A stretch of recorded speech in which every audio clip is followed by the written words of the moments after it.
आज का प्रातः क्लास है 29/8/1967। ओम शांति। रूहानी बच्चे रूहानी बाप के सामने बैठे हैं।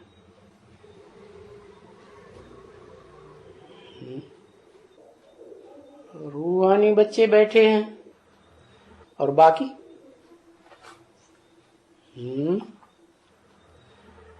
बाकी नहीं बैठे हैं,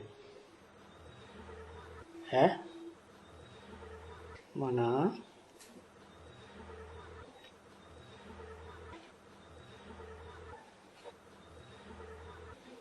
जो आत्मिक स्थिति में रहते हैं वो रूह की स्टेज में रहने वाले रूहानी बाप के सामने बैठे। बाकी जो रूहानी स्टेज में रहते ही नहीं वो तो देहभान में रहते हैं, तो देह की दुनिया में ही बैठेंगे। अभी प्रजापिता ब्रह्मा भी रूहानी बाप ठहरा।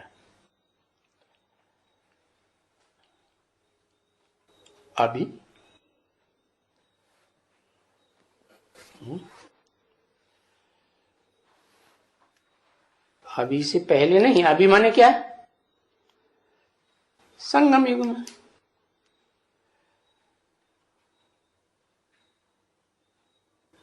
रूहानी बाप ठहरा तो संगम युग तो 100 साल का है। 100 साल लगातार रूहानी बाप के रूप में होता है। 100 साल लगातार रूहानी बाप के रूप में होता है। रूह का परिचय मिला? कब मिला? कब कहेंगे परिचय मिला? वो तो बता दिया, तारीख भी बता दी। क्या? 5 दिसंबर है, तो 5 दिसंबर को मिला रूहानी बाप के रूप में। उससे पहले रूहानी बाप कहें प्रजापिता को? क्यों? परिचय ही नहीं मिला था। जब परिचय मिला है ब्रह्मा के मुख से और सप्ताहिक कोर्स वगैरह लिया, तब फिर आत्मिक स्थिति बनी। तो अभी माने 36 में नहीं कहेंगे 1936 में प्रजापिता को रूहानी स्टेज कहेंगे? नहीं कहेंगे। हाँ, तो ये भी बच्चा ठहरा। कौन? प्रजापिता ब्रह्मा भी बच्चा ठहरा। तो गोया आत्माएं अपने बाप के सन्मुख बैठे।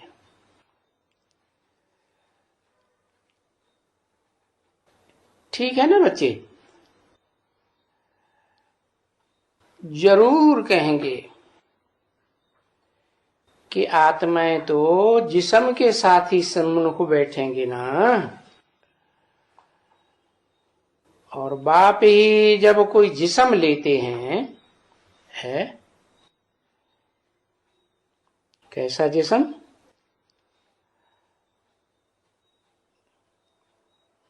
उधार वाला या अपना? अपना तो उनको होता ही नहीं है। उधार लेते हैं तब सन्मुख बैठे हैं। तो किसका तन उधार लिया? 67 में। है। और प्रजापिता 67 में था क्या? ज्ञान में आया था क्या? है, नहीं आया था। फिर कैसे कह दिया सन्मुख बैठे? है, प्रजापिता ब्रह्मा भी रूहानी बाप ठहरा। हाँ, इमर्ज किया। तो इमर्ज किया तो भी कहेंगे कि बाप जब जिस्म लेते हैं उधार, किसका जिस्म? दादा लिख रहा, ब्रह्मा का जिस्म उधार लेते हैं तब कहेंगे सन्मुख बैठे हैं। इसको ही कहा जाता है फिर आत्मा परमात्मा अलग रहे बहुकाल।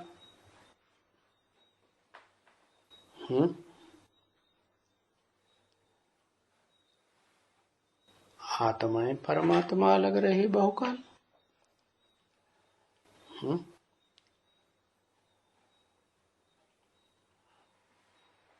परमात्मा किसे कहा जाए? परम पिता किसे कहा जाए?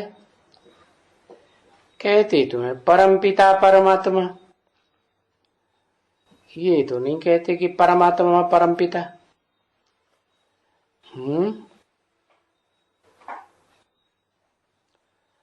हाँ, तो जिसका परम पार्ट है षष्ठी रूपी रंगमंच बन बड़ा, परम माने बड़ा, परे थे परे, तो उसको कहेंगे परमात्मा। अलग रहे बहुकाल, बहुकाल अलग रहे का मतलब क्या हुआ? कितना अलग रहे है? ये तो सन 67 चल रहा है, सन 67 की वाणी है। कल पूर्व की बात है, सन 36 की बात नहीं है।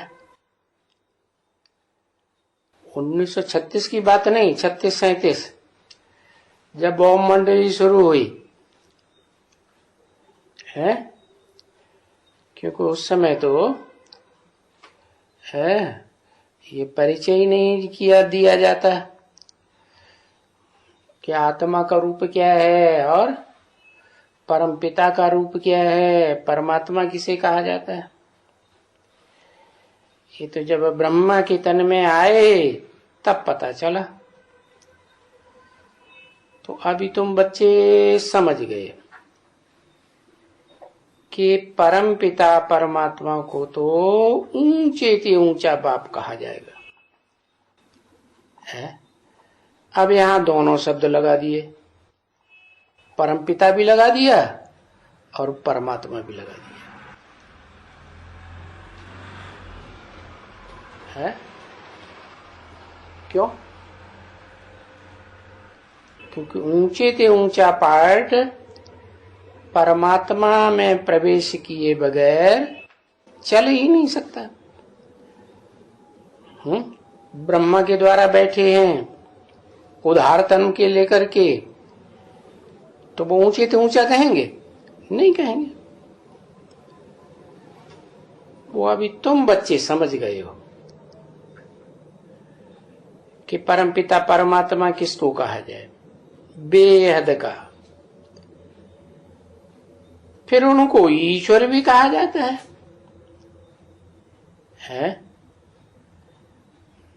उनको क्यों? मुझको क्यों नहीं? हमको क्यों नहीं? हाँ, क्योंकि भविष्य में पार्ट संसार के सामने प्रत्यक्ष होगा, तो उनको ईश्वर भी कहा जाता है। ईश्वर माने है ईश और वर, जो दुनिया में सबसे जास्ती श्रेष्ठ शासन करे वो ईश्वर। और फिर प्रभु भी कहा जाता है।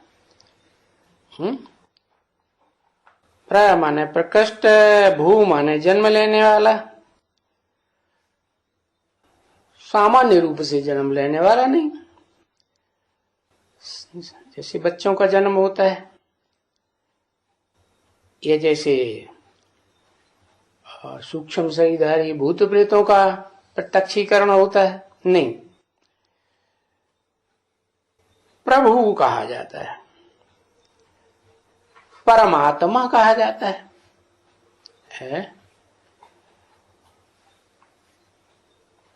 भिन्न भिन्न नाम से भिन्न भिन्न भाषाओं में बोला जाता है। अगर एक ही भाषा हो तो फिर परमपिता, क्योंकि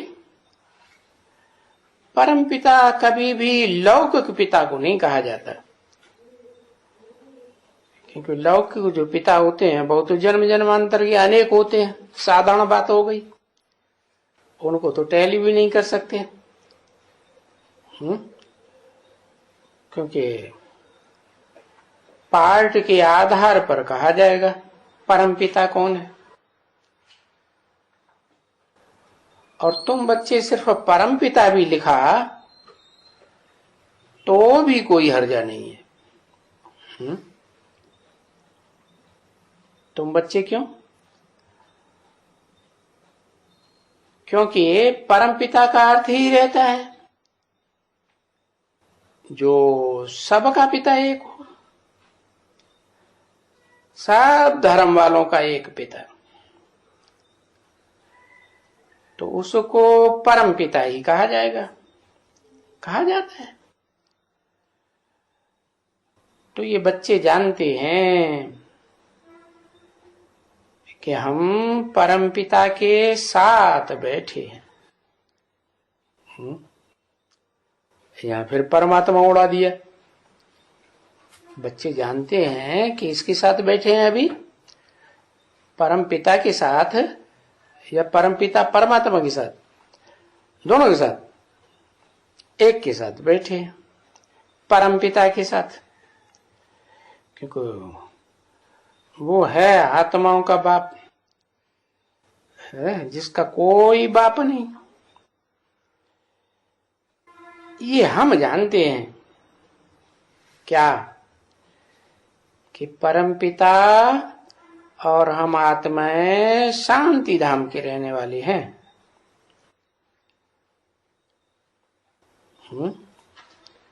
हम जानते हैं माने कौन जानते हैं?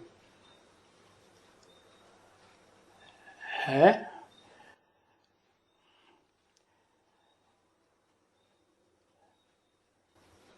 यहाँ परमात्मा शब्द नहीं जोड़ा। हम जानते हैं कि परमपिता और हम आत्माएं रहने वाले शांति धाम के हैं। किसने कहा?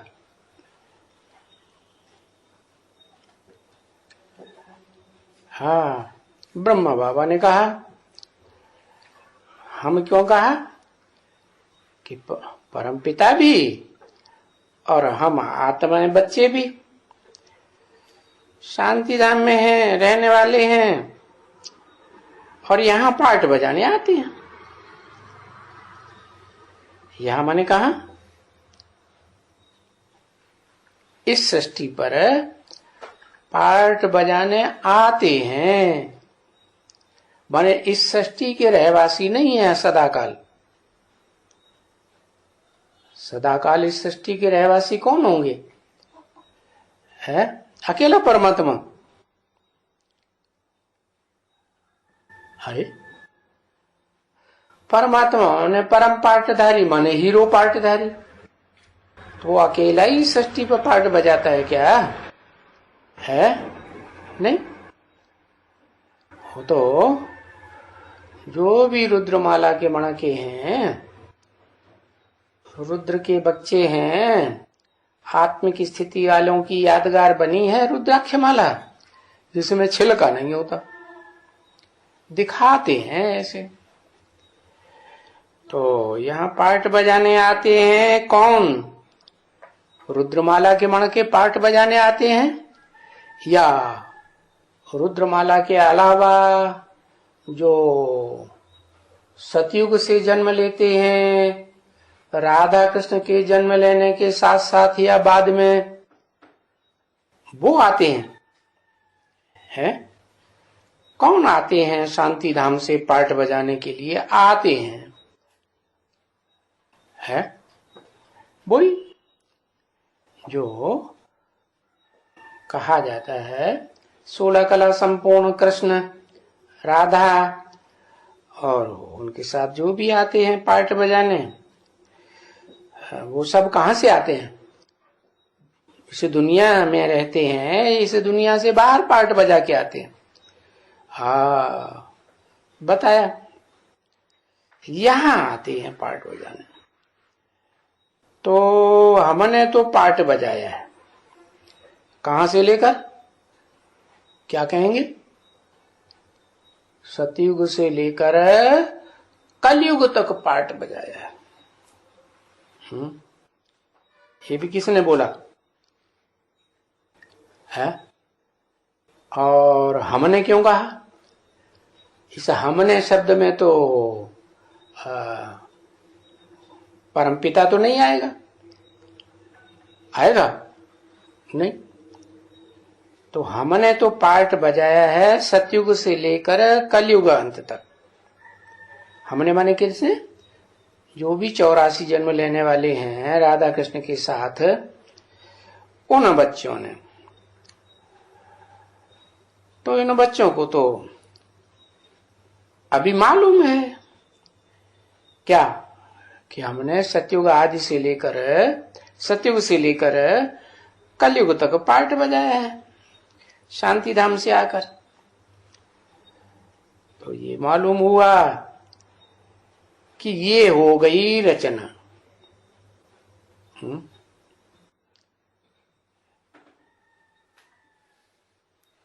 कहां से कहां तक की रचना हो गई है? राधा कृष्ण के जन्म से लेकर के और कलयुग के अंत तक जितने भी उतरते हैं वो सब हो गई रचना। और बाकी फिर कौन रह गया जिसको कहें रचयिता है? ये तो हो गई रचना जो चारों युगों में पार्ट बजाते हैं। तो रचयिता जो कहेंगे वो इनको रचयिता नहीं कहेंगे। सतयुग से जन्म लेने वाले जो हैं, सतयुग आदि से पहले जन्म से, उनको रचना कहेंगे। और उनके साथ साथ जो भी आते हैं इस षष्ठी रूपी रंगमंच पर कलयुग के अंत तक, वो सबको क्या कहेंगे? रचना कहेंगे। फिर रचयिता कौन?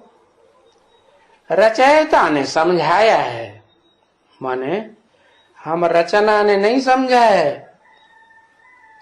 जो सतयुग आदि से, जब सतयुग से राधा कृष्ण से लेकर के जन्म लेने वाले और उनके बाद जो कलयुग अंत तक जन्म लेकर के षष्ठी पर आते हैं, कहां से? शांति धाम से आते हैं। उन्होंने नहीं समझाया, समझाने वाला अलग और समझने वाले ये नंबरवार हो गए अलग। तो रचयिता ने हमको समझाया है। रचयिता ने समझाया है माने एक ने समझाया है।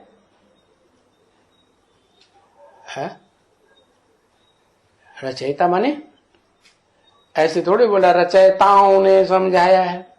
क्या बोला?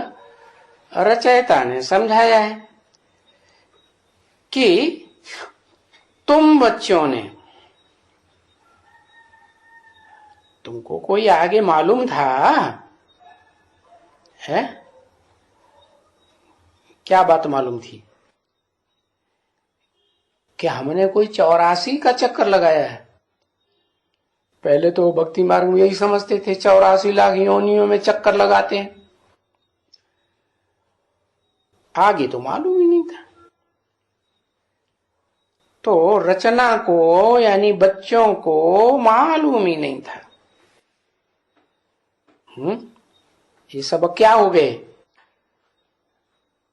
16 कला संपूर्ण सतयुग से लेकर के कलयुग के अंत तक आने वाली जो भी आत्माएं हैं वो सब रचना हो गई, बच्चे हो गए। उनको नहीं मालूम था कि इन्होंने कोई 84 का चक्कर लगाया है। इन्होंने माने कौन ने? इन्होंने की तरफ बोला, और किसने बोला?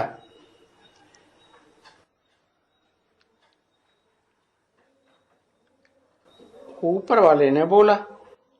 इन्होंने माने किन्होंने चक्कर लगाया 84 का? किसकी तरफ इशारा करते थे? चित्र की तरफ इशारा करते। इन्होंने कहेंगे ब्रह्मा के लिए, इसने ब्रह्मा के लिए कहा होता तो कहते इसने, तो कहा इन्होंने। इन्होंने माने हाँ, लक्ष्मी नारायण की तरफ इशारा किया कि इन्होंने कोई 84 जन्म का चक्कर लगाया है। बच्चों को नहीं मालूम था।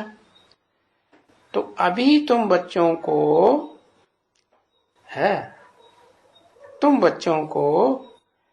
अभी तुम्हारे से ही बात करते हैं ना, क्या इनसे बात नहीं करते? किनसे? ब्रह्मा से, या ब्रह्मा के जो पक्के फॉलोअर्स हैं उनसे नहीं बात करते हैं। बाप कहते हैं जो 84 जन्म लगाया होगा चक्कर, सूर्यवंशी घराने के होंगे। पीछे ये तो समझाई दिया है कि सभी ने तो 84 का चक्कर नहीं लगाया। राधा कृष्ण के बाद, पहली पीढ़ी के बाद सतयुग में जो दूसरी तीसरी अगली पीढ़ी के आएंगे,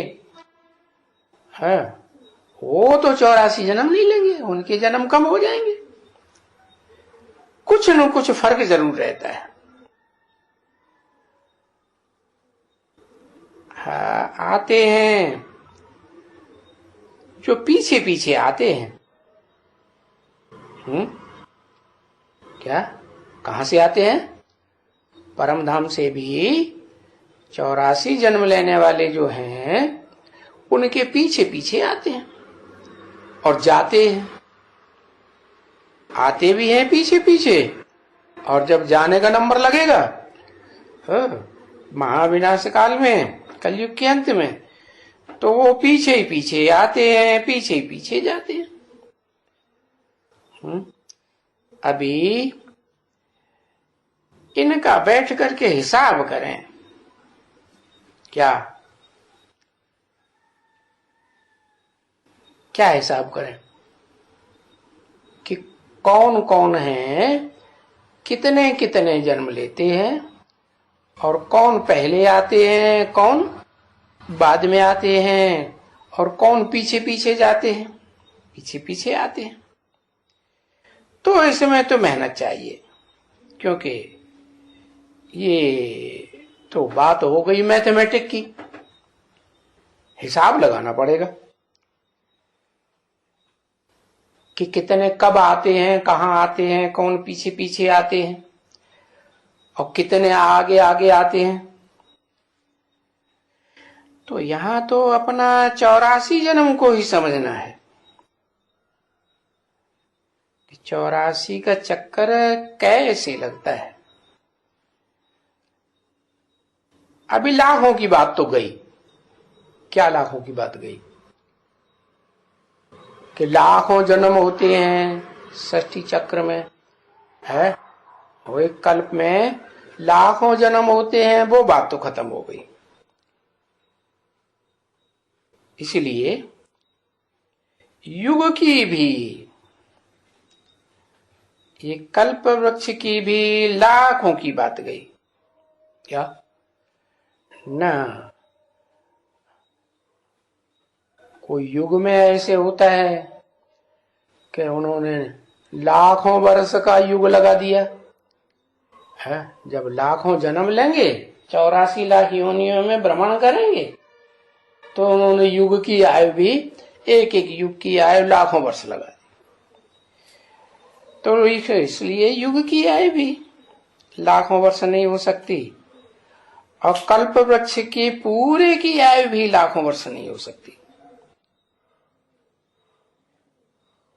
क्योंकि कल्प वृक्ष भी, ये जो षष्ठी वृक्ष है वो 4 युगों से पसार होता है ना, तो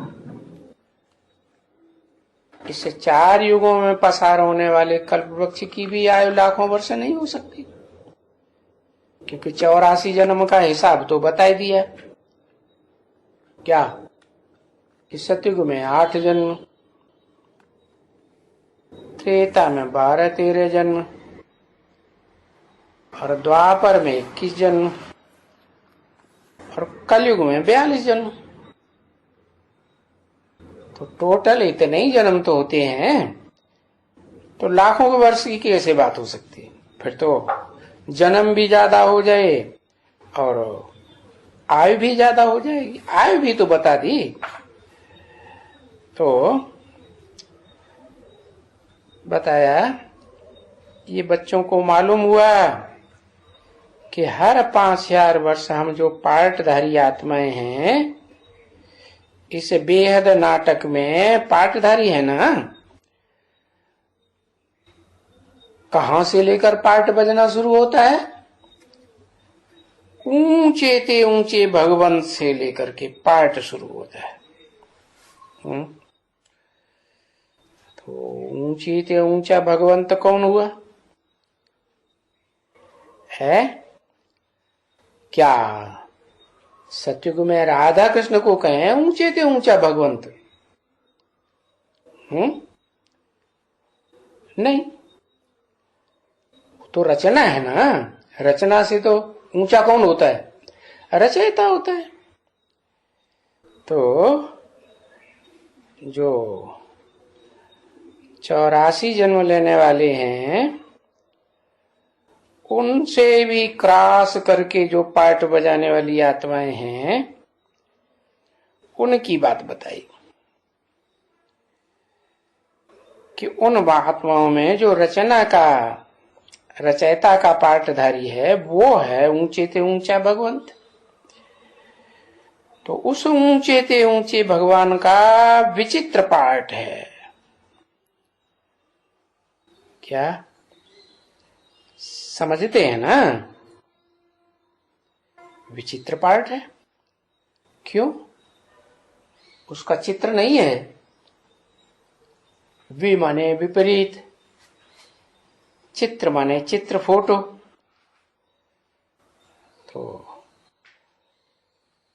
ऊंचे से ऊंचे भगवान का विचित्र पार्ट बजाया, तो क्या उसको फोटो या चित्र नहीं होता है? चित्र तो होता है, बताया ना। कहां से लेकर के? हम इस बेहद नाटक के ऊंचे ते ऊंचे भगवंत से लेकर के पार्ट बजाने वाले हैं। तो भगवंत को जो ऊंचे ते ऊंचा है, उसको भी बेहद के नाटक में पार्ट बजाने वाला मिक्स किया या नहीं किया? रचयिता को किया। तो ये तो तुम समझते हो,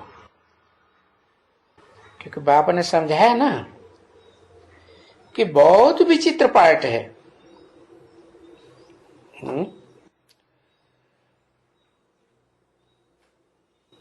बहुत विचित्र पार्ट है माना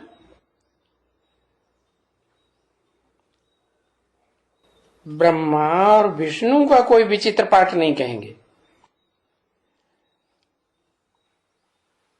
क्योंकि इन दोनों के लिए तो फिर कहा जाता है कि 84 जन्म का चक्कर ही लगाते हैं।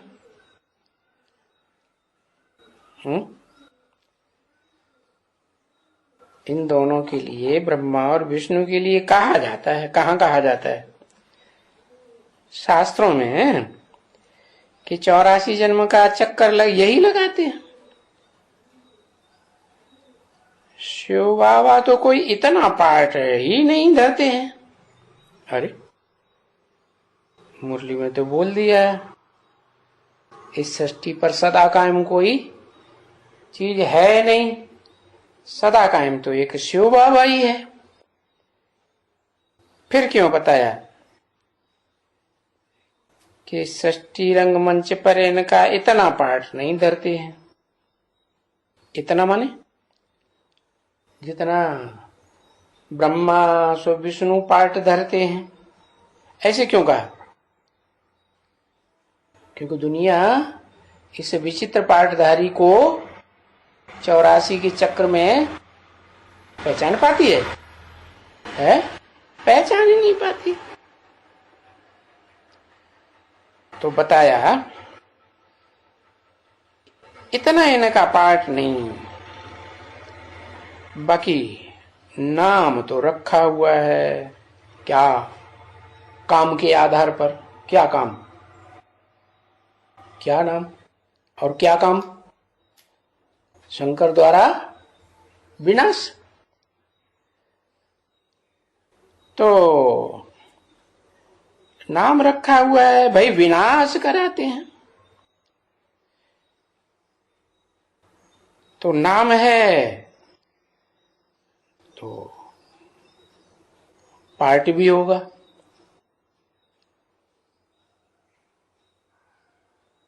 है पार्ट है तो काम के आधार पर है, और काम तो इंद्रियों द्वारा ही होता है। बिना इंद्रियों के तो काम होता नहीं। तो जो विनाश कराते हैं वो सहज समझ में आता है कि है जरूर पार्ट, बाकी स्थापना विनाश पालना समझ में आता तो है। बाकी समझ गए हैं बच्चे कि कोई इतने ऊंचे थे ऊंचा देवता। कितने ऊंचे थे ऊंचा है? शास्त्रों में क्या बता दिया? इतने ऊंचे से ऊंचा देवता को किस रूप में बताया? देवदेव महादेव। माना देव ब्रह्मा देव विष्णु, और उन दोनों का देवदेव महादेव शंकर कहते हैं। तो इतना ऊंचा पाठ बताई दिया देवताओं के बीच में कि 33 करोड़ देवताओं में सबसे ऊंची 3 देवता, और 3 देवताओं में भी देवदेव महादेव शंकर को कहते हैं। तो इतना ऊंचा पाठ है तो वो विनाश तो नहीं कर सकते हैं। है? जो ऊंच होगा वो अच्छा काम करेगा या विनाश का काम करेगा? ऊंचा काम करेगा या नीचा काम करेगा? नहीं कर सकते। ये तो ला के विरुद्ध हो जाता है। क्या? कि इतना ऊंचे ते ऊंचा भगवंत, ऊंचे ते ऊंचा पाठधारी। सब देवताओं में बड़ा देवता महादेव कहा जाता है, और फिर विनाश करा देते। तो बाप बैठ करके ये चित्रों के ऊपर समझाते हैं। है? क्या? इन चित्रों के ऊपर क्या समझाते हैं? ये चित्र माने कौन से चित्र?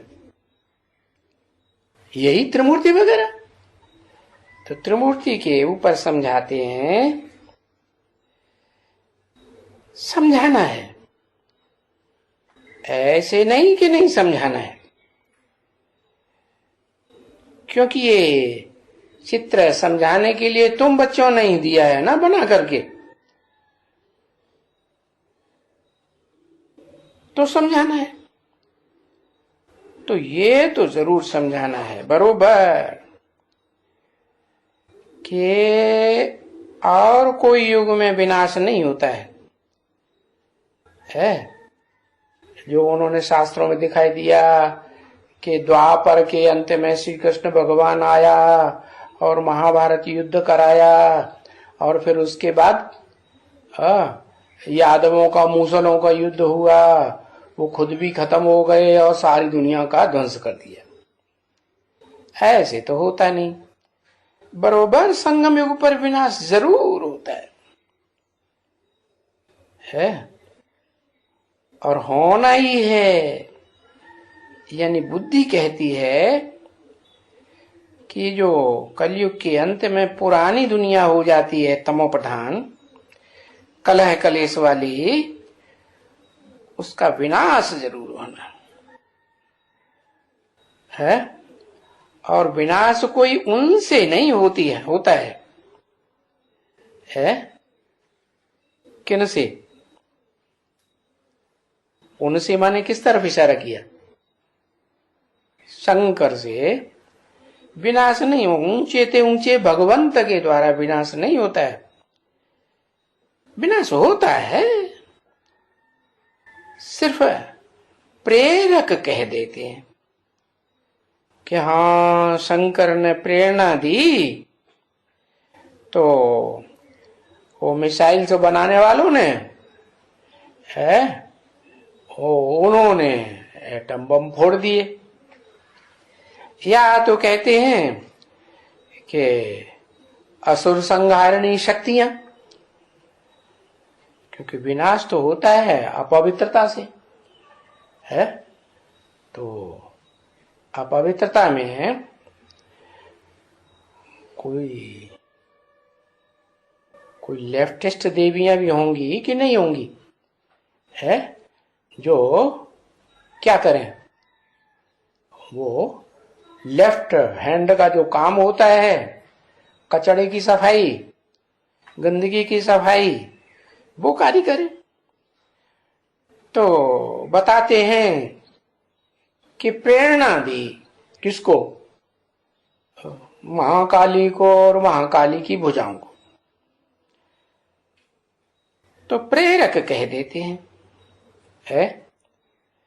तो बाबा तो कहते हैं ये प्रेरक शब्द अक्षर तो रंग है। क्या प्रेरणा का मतलब क्या है जानते नहीं है। जैसे बाप ने समझाया है कि भाई आज हमको बाहर जाने की प्रेरणा नहीं है, माने विचार नहीं है, ऐसे कहते हैं ना। और तुम जब आपस में बात करते हो तो भी एक दूसरे को ऐसे ही कहते हो। कोई कहते हैं चल चकरा, आज अभी मेरे को प्रेरणा नहीं आती है? प्रेरणा नहीं आती है माना ख्याल पैदा नहीं होता है, विचार नहीं आता है, बस। और तो कुछ बात नहीं है ना दूसरी। तो बाप बैठ करके समझाते हैं वो प्रेरणा तो मुख से कहा जाता है। अरे प्रेरणा मुख से कहा जाता है?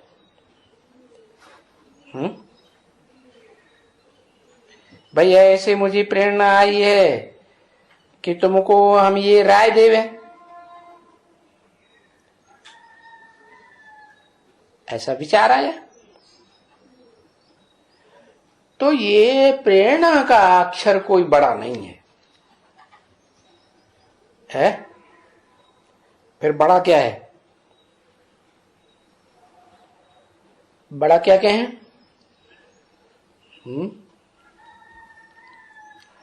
अरे प्रेरणा अक्षर बड़ा नहीं है, विचार आया, ख्याल आया, वो अक्षर बड़ा नहीं है। तो बड़ा क्या चीज है? बड़ा काम क्या है?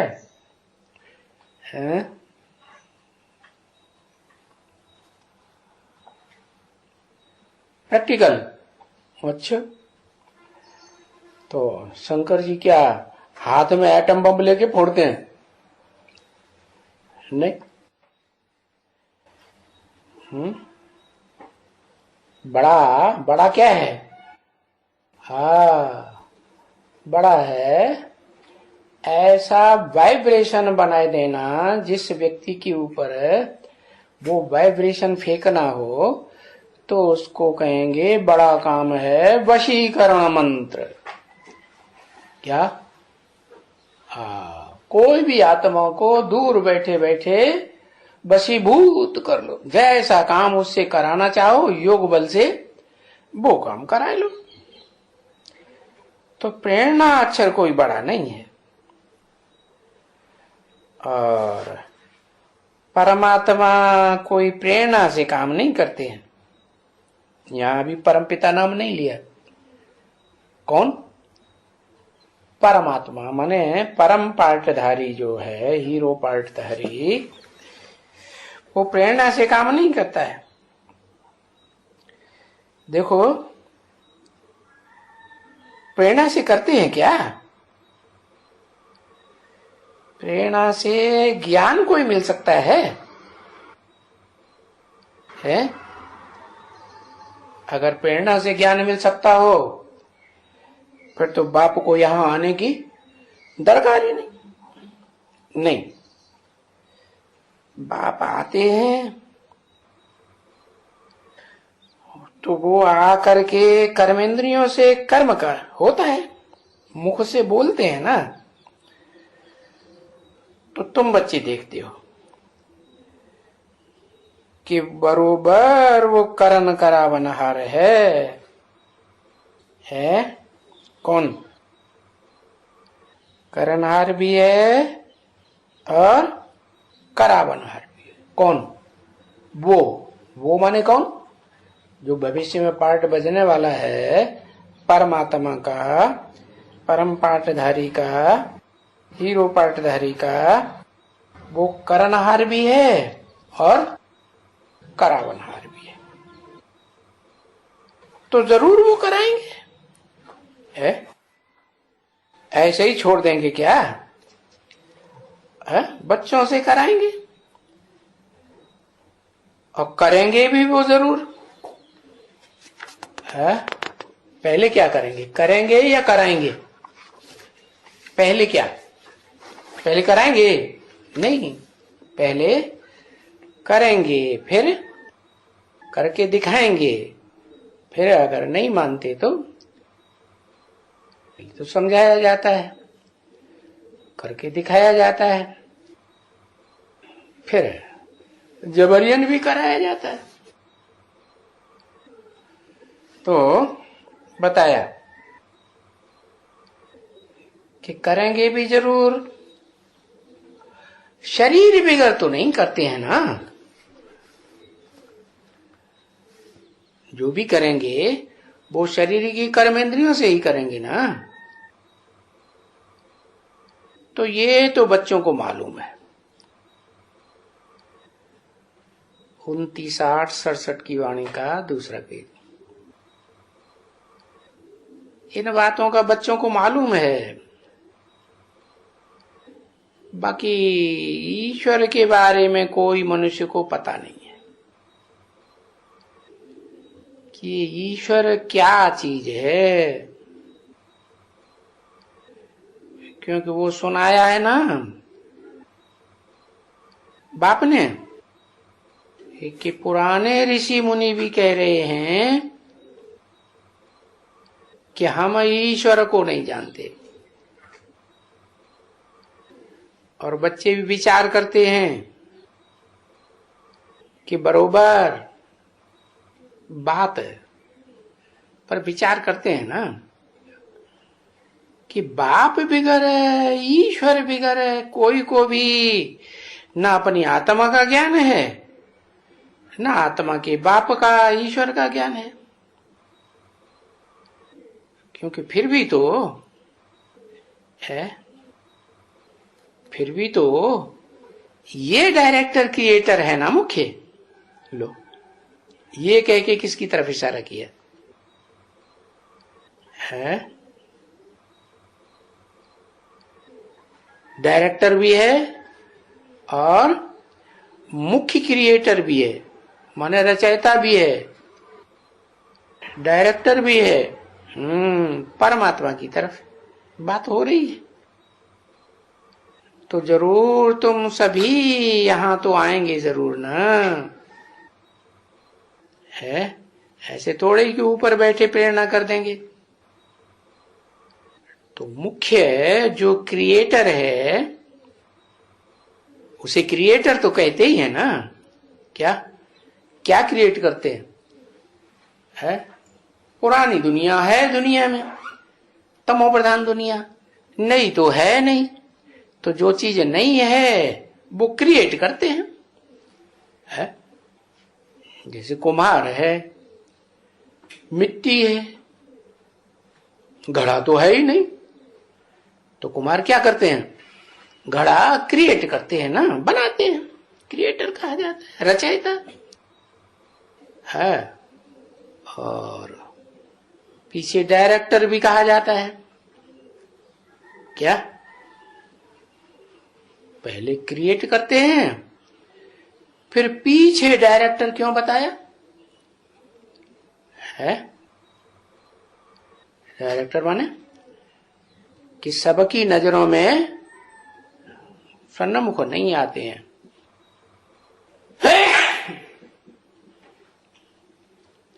तो पीछे डायरेक्टर भी कहा जाता है। डायरेक्ट करते हैं, मत देते हैं। तो कोई के भी बुद्धि में ये बात कभी नहीं आ सकती है क्या कि क्रिएटर कौन है, डायरेक्टर कौन है? क्योंकि सर्वव्यापी का ज्ञान फैला हुआ है ना दुनिया में, कि सर्व में व्यापक है। तो सब क्रिएटर डायरेक्टर हो गए। तो कोई की भी बुद्धि में, जैसे तुम बच्चों की बुद्धि में बाबा हमारा बाबा है, सो तो बहुत से बच्चे जानते हैं। पर आजकल वो भी नहीं जानते हैं, क्योंकि सर्वव्यापी कर देते हैं। ऐसे क्यों कहा? आजकल बच्चे वो भी नहीं जानते हैं। सर्वव्यापी कैसे कर देते हैं बच्चे? कैसे सर्वव्यापी कर देते हैं? कहते हैं जैसे ब्रह्मा है ना, तो ब्रह्मा ही विष्णु है, ब्रह्मा ही शंकर का पार्ट बजाता है। अब ब्रह्मा ने शरीर छोड़ दिया तो वो पार्ट किसका है? हमारा है। या हम ही अपनी दुनिया रचते हैं। हर सितारे में अपनी दुनिया है ना, तो हम ही अपनी दुनिया रचते हैं, हम ही उसकी पालना करते हैं, हम ही उसका विनाश करते हैं। तो देखो आजकल वो भी नहीं जानते हैं, क्योंकि सर्वव्यापी कर दिया ना, कर देते हैं। तो बाप भी नहीं कह सकते हैं, और तुम बच्चों को तो सभी बात अभी हुई, क्योंकि ये तो फैमिली है ना, ईश्वर की फैमिली, बेहद के बाप की फैमिली, जिसको परम पिता परमात्मा कहा जाता है। क्या फैमिली किसकी होती है? एक की होती है या दो की होती है? दो की होती है। तो परम पिता और परमात्मा दोनों कंबाइंड होके पार्ट बजाते हैं तो फैमिली बनी। तो ये हो गई जैसे फैमिली। अगर हम सर्वव्यापी कहें तो फिर सर्वव्यापी कहने से तो फैमिली की खुशबू ही निकल जाती है, सब बाप हो गए, एकदम खुशबू निकल गई, कोई अर्थ ही नहीं निकल सकता है। तो ये तो पुकारते रहते हैं ना, बाबा बाबा बाबा। क्यों पुकारते रहते हैं? है, बाबा बाबा बाबा पुकारते हैं तो जरूर बाबा कुछ सुख देते हैं ना। और उसको कहा भी जाता है शिव बाबा। क्या कहा? उसको, ये नहीं कहा मेरे को। क्या? उसको कहा भी जाता है शिव बाबा, समझे? और फिर निराकार भी कहा जाता है उनको। ये कैसे? बाबा तो साकार होता है? आत्माओं का बाप निराकार कह सकते हैं कि आत्मा है निराकार, तो बाप भी निराकार। बाबा थोड़े कहेंगे, बाबा तो दूसरा संबंध हो गया देह का। तो बताया वो निराकार है भी है शिव बाबा, और साकार भी है। निराकार कैसे है कि शिव बाप समान निराकारी स्टेज बनाई लेता है। तो उसको शिव बाबा कहते हैं, निराकार को बाबा कहते हैं। किसका बाबा? जो भी षष्ठी रूपी रंगमंच पर साकार मनुष्य हैं, वो सब अंत में क्या बनेंगे? निराकार आत्मा बनेंगे या नहीं बनेंगे? बनेंगे। अपने पुरुषार्थ से बने या धर्मराज की सजा खा के बने, लेकिन बनेंगे तो जरूर। तो फिर उसको कहा जाता है निराकार आत्माओं का बाबा। अभी आत्मा है, जो शरीर है अभी जो आत्माएं हैं वो शरीरधारी है। शरीरधारी है तो कहती है बाबा है। और जब शरीर की बात खत्म हो जाएगी, निराकार आत्मा बन जाएंगी, तो बाबा कहेंगी है? अरे बाबा भी क्या बन जाएगा? आत्मा बन जाएगा कि देह में लगाव रह जाएगा? वो भी आत्मा। तो अगर शरीर ना हो तो आत्मा तो बोल ना सके है। निर्वाण धाम कहते हैं ना, तो वहां वाणी तो होती नहीं, तो सिर्फ आत्मा होती है या शरीर होता है? वहां भी शरीर होता है। तो जब बच्चे देहभान सारे छोड़ देंगे, सारी मनुष्य सृष्टि की आत्मा बनेंगी, तो आत्माएं फिर बोल बोल करेंगी। इस दुनिया में तो कितना बोल बोल करते हैं, आवाज ही आवाज, फिर बोल बोल न कर सके। तो देखो भक्ति मार्ग में बुलाते रहते हैं बाबा बाबा, और शरीर है तो बुलाते हैं। शरीर खलास तो नहीं बुलाएंगे।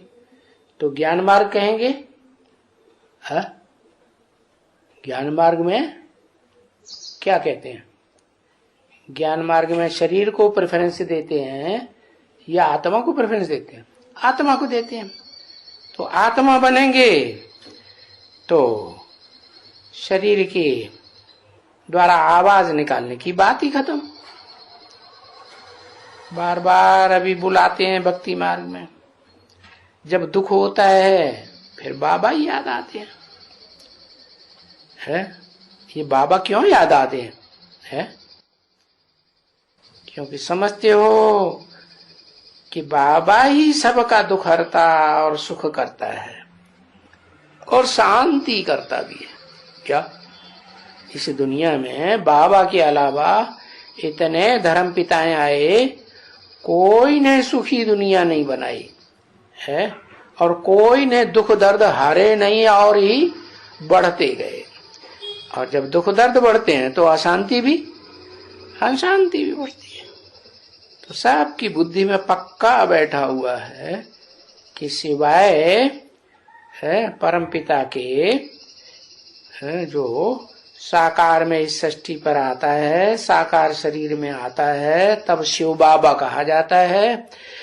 तो उस शिव बाबा की सिवाय कोई भी दुख हरता, सुख करता और शांति करता नहीं है।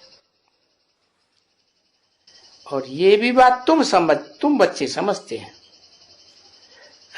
समझ सकते हैं कि बरोबर सुख भी करता है। क्या? कौन? शिव बाबा। सुख की दुनिया कौन बनाता है? सुख की दुनिया बनाने वाला जो रचयिता है, रचनाकार, वो साकार होगा या निराकार होगा? साकार होगा, साकार सृष्टि पर होगा। तो बरोबर सुख करता है। और सुख तो होता ही है कहां? कौन से धाम में? 3 धाम है ना, त्रिलोकीनाथ कहा जाता है। कौन कौन से धाम? दुख धाम, उसके ऊपर सुख धाम, उसके ऊपर शांति धाम। 3 धाम हुए ना। तो ये बच्चे भी तुम समझते हो है कि सुख सुखधाम में होता है और शांति 100% शांति कहाँ होती है? शांति धाम में होती है। वहां फिर सुख नहीं होता है। और सुखधाम में शांति भी होती है और सुख भी होता है। और दुखधाम में दुख ही दुख ज्यादा, सुख बहुत थोड़ा। जब दुख ज्यादा है तो शांति की तो बात हो ही नहीं सकती। तो वो होता है कलयुग के अंत में। क्या? कौन सा धाम? दुख धाम। ओम शांति।